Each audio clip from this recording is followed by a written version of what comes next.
Hello friends, तो आइए आप सभी का एक बार फिर से भूपेश स्टडी सेंटर पर स्वागत करते हैं।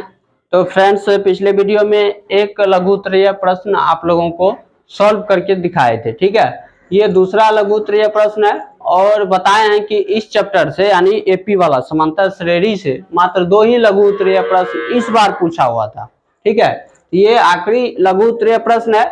इसके बाद हम लोग ऑब्जेक्टिव को सॉल्व करेंगे और ऑब्जेक्टिव को सॉल्व करने के बाद फिर अगला चैप्टर को देखेंगे। ठीक है, तो देखिए सवाल कैसा है।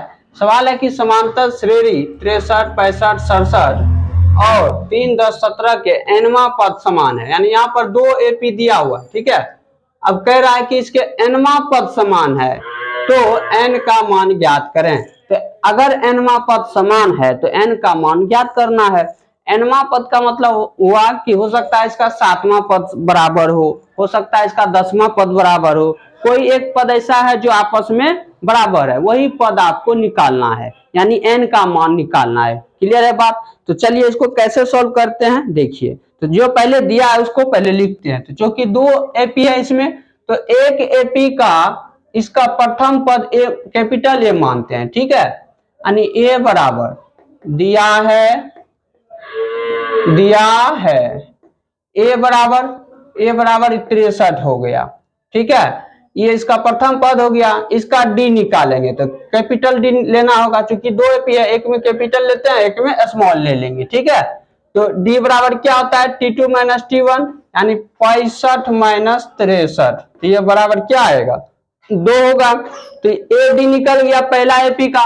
अब दूसरा एपी का देखिए, दूसरा एपी का प्रथम पद ए बराबर क्या होगा 3 और सार्व अंतर डी क्या होगा इसका डिवाइड T2 माइनस T1 करेंगे। T2 के जगह पे 10 है, T1 के जगह पे 3 है, तो यानी 10 घटा 3 बराबर 7। चलिए ए डी दोनों एपी का निकाल लिए।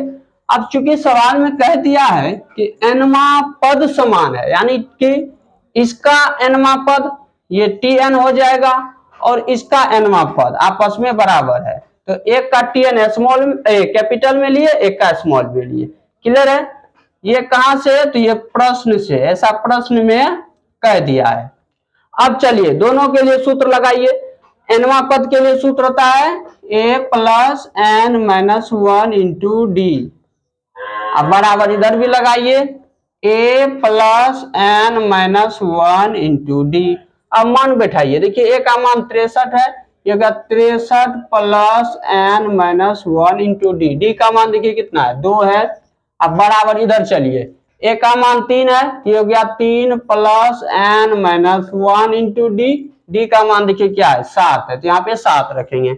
अब इसको सॉल्व कीजिए, देखिए क्या आएगा, ये हो गया 63 प्लस 2 गुना एन करेंगे तो 2n और माइनस 2।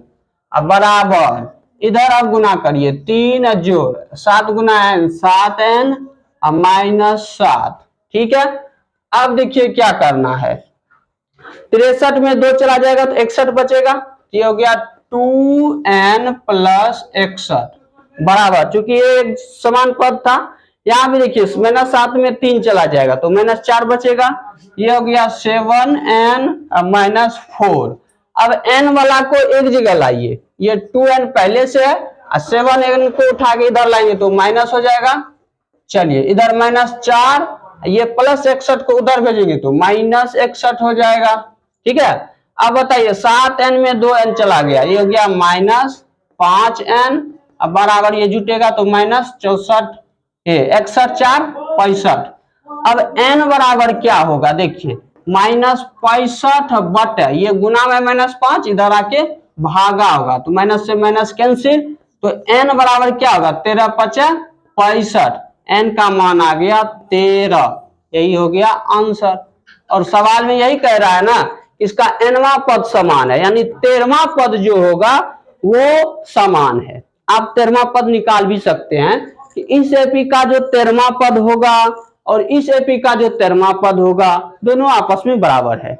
आप निकाल के चेक कर सकते हैं। ठीक है, तो चलिए यही आंसर हुआ, n बराबर 13। तो इसी तरह से सवाल को सॉल्व किया जाता है और ये सवाल इस बार 2 नंबर में पूछा हुआ था।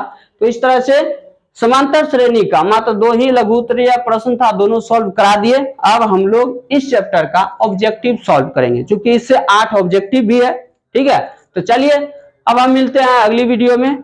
तो अगर ये सवाल समझ गए हैं आप लोग तो एक बार वीडियो को लाइक शेयर जरूर कर दीजिएगा। ठीक है, चलिए हम मिलते हैं।